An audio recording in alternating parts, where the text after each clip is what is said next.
Getting a clean tissue sample is the first step towards getting accurate DNA and disease testing results, but a sample is only as good as how it's handled.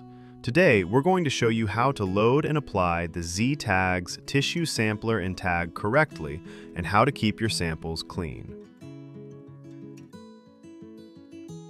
First, let's talk about the cutter tip. This is the most sensitive part of the process. A good sample collection depends on how the cutter tip is handled, before and during collection. Never touch the metal cutting edge with your fingers, as this can contaminate the DNA sample. If you drop a tip on the floor or it touches a dirty surface, don't try to wipe it off. Throw it away and grab a new one. Load the male tag onto the tagger pin. Push the metal plate up on the tagger and slide the female tag underneath until it is seated securely. Place the container flag onto the tagger lug. Give the handles a tiny squeeze, just enough to check that the tip and container are lined up. Before the tag hits the ear needs to be clean. Wipe off any dirt using 95% ethanol to mitigate bacterial contamination. Avoid using bleach, insect repellents, or other harsh cleaning agents, as these can damage the DNA sample. Be extra careful with newborns. Even if they look clean, saliva and fluids from the mother will leave foreign DNA behind. Give the ear a thorough wipe with 95% ethanol to remove this before you sample.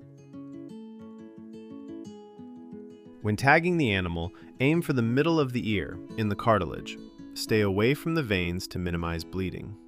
If the animal has a tattoo, avoid areas with fresh ink.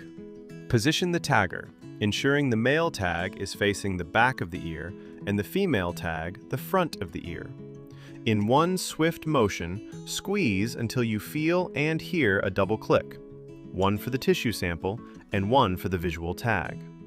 Release the handles completely before pulling away to prevent tearing the ear. Then check your container. You should see the cutter tip sealed inside, indicating that the tissue sample was taken successfully. Wipe any blood or mud off the outside of the container to minimize the risk of contamination during testing. Then, place the sample back inside the bag. Keep samples in a dry, dark place, either at room temperature or in a refrigerator, for up to 12 months. If you're testing for BVD, send those samples off within 24 to 48 hours.